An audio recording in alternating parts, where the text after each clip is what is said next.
नमस्कार मित्र हो, सॉलिडवर्कच्या या सिरीजमध्ये तुम्हा सर्वांचे सहर्ष स्वागत. आजपासून आपण सॉलिडवर्कची नवीन सिरीज चालू करतोय आणि याच्यामध्ये आपण एंटायर सॉलिडवर्क्सचे सगळे सेशन आपण कव्हर अप करण्याचा प्रयत्न करणार आहे. तर पहिला आपण हे सॉलिडवर्क्स म्हणजे काय आहे त्याच्याबद्दल पहिला जाणून घेऊया. नेमकं सॉलिडवर्क्समध्ये काय काय केलं जातं. तर त्यासाठी पहिला आपल्याला हे बेसिक नॉलेज असणं गरजेचं आहे. ड्रॉइंग म्हणजे काय, इंजिनिअरिंग ड्रॉइंग म्हणजे कन्सेप्ट काय काय आहेत हे तुम्हाला माहीत असणं गरजेचं आहे. जर माहीत नसेल तर मी आता एक्सप्लेन करणारच आहे पुढे. तर चला आपण स्टार्ट करूया. तर सॉलिडवर्क्स हे डसॉल्ट कंपनीचं सॉफ्टवेअर आहे जे की ज्या सॉफ्टवेअरमध्ये आपण 2D ड्रॉइंग किंवा 3D मॉडेलिंग करू शकतो. आणि हे सॉफ्टवेअर जे आहे ते एकदम युजर फ्रेंडली आहे, जे की कोणीही इझिली यूज करू शकतं आणि यूज करणे आणि 2D किंवा 3D ड्राफ्टिंगसाठी एकदम युजर फ्रेंडली सॉफ्टवेअर आहे आणि सगळ्यांचं मोस्टली आवडणारं सुद्धा हे सॉफ्टवेअर आहे. ओके. तर ड्रॉइंगमध्ये आपल्या दोन प्रकारच्या अँगल मेथड्स असतात. एक म्हणजे फर्स्ट अँगल मेथड आणि दुसरी जी आहे ती म्हणजे थर्ड अँगल मेथड. तर आपल्या इंडियामध्ये कोणती अँगल मेथड यूज केली जाते? तर आपल्या इंडियामध्ये फर्स्ट अँगल मेथड यूज केली जाते आणि जी थर्ड अँगल मेथड जी आहे ती थर्ड अँगल मेथड अमेरिका आणि युरोपियन कंट्रीजमध्ये यूज केली जाते. ओके. तर त्यानंतर आता तुम्हाला प्रश्न पडला असेल की फर्स्ट अँगल मेथड म्हणजे काय आणि थर्ड अँगल मेथड म्हणजे काय, की याच्यामध्ये फरक काय. ओके.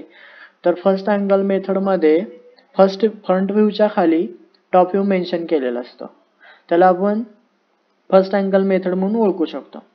आणि ज्या ड्रॉइंगमध्ये टॉप व्ह्यूच्या खाली फ्रंट व्ह्यू मेन्शन केलेला असतो त्या मेथडला आपण थर्ड अँगल मेथड असं म्हणतो. ओके. आणि ह्याच्यामध्ये आता बघा सॉलिडवर्क सॉफ्टवेअरमध्ये आता हे जे रिबन्स आहेत स्टार्टिंगचे हे स्केचिंगचे आहेत. स्केच रिबन्स आहे. त्यानंतर इथे बघू शकता तुम्ही फीचर्स आहेत. आपण काय काय फीचर्स स्केच आफ्टर स्केचिंग त्यानंतर त्याच्यावरती कोणकोणते फीचर्स अप्लाय करू शकतो हे सगळे फीचर्स आहेत.